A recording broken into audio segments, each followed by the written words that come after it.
The Boy Who Cried Wolf. Once upon a time, in a small village surrounded by hills, there lived a boy named Leo. Leo was a shepherd, which meant his job was to watch over his family's sheep every day.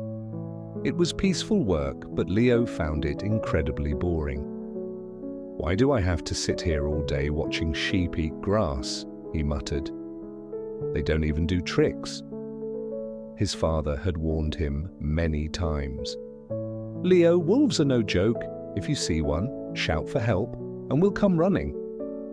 But never lie about it, because if you do, no one will believe you when it matters." Leo had nodded, but he wasn't worried. "A wolf?" he thought. "I've never seen one in my life. This is just an excuse to keep me sitting here forever." The first cry.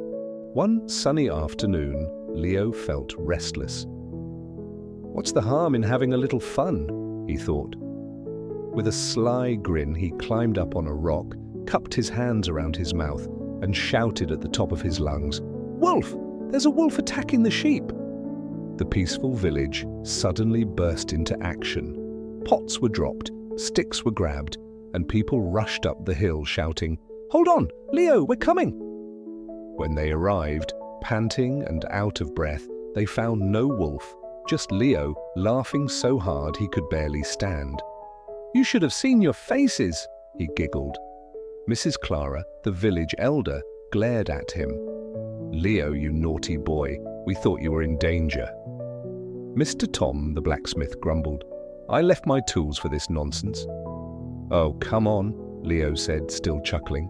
"It was just a joke." Mrs. Clara shook her cane. "A joke, huh?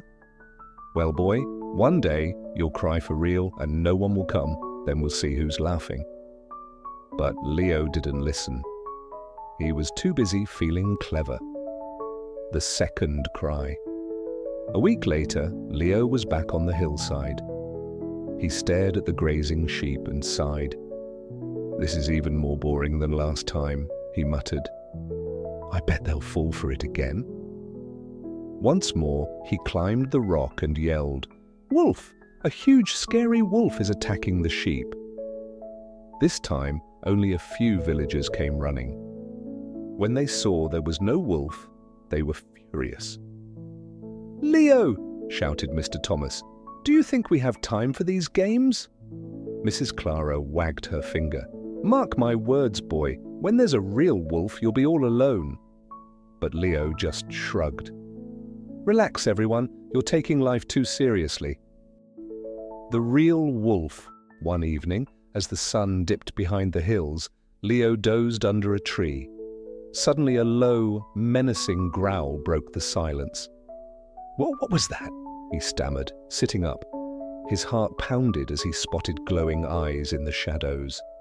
A massive wolf crept closer, its teeth glinting in the moonlight. Leo scrambled to his feet. "A wolf! A real wolf! Help!" he screamed. The wolf lunged at the sheep, scattering them. Leo yelled again, his voice shaking, "Help! Someone please!" But down in the village, no one stirred. "Not this time," muttered Mr. Thomas. Mrs. Clara sighed.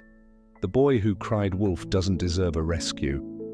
Leo grabbed a stick, trembling. "Stay back! Don't hurt them!" But the wolf snarled, and Leo realized he couldn't protect the sheep alone. Tears streamed down his face as he whispered, "I'm sorry.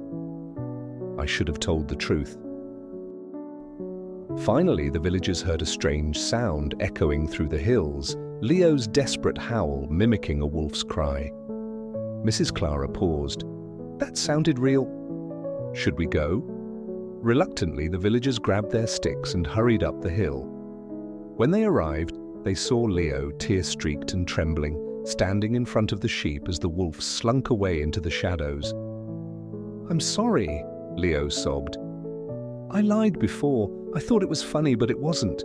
I was wrong. Please, forgive me." Mrs. Clara placed a gentle hand on his shoulder. "Trust is fragile, Leo, but what matters is that you've learned your lesson." From that day on, Leo never cried wolf again. He took his job seriously, watching over the sheep with care.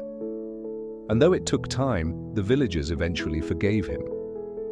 Sometimes, late at night, when the moon was full, the villagers swore they heard a faint, mournful howl in the distance, Leo's reminder of the day he learned the importance of honesty.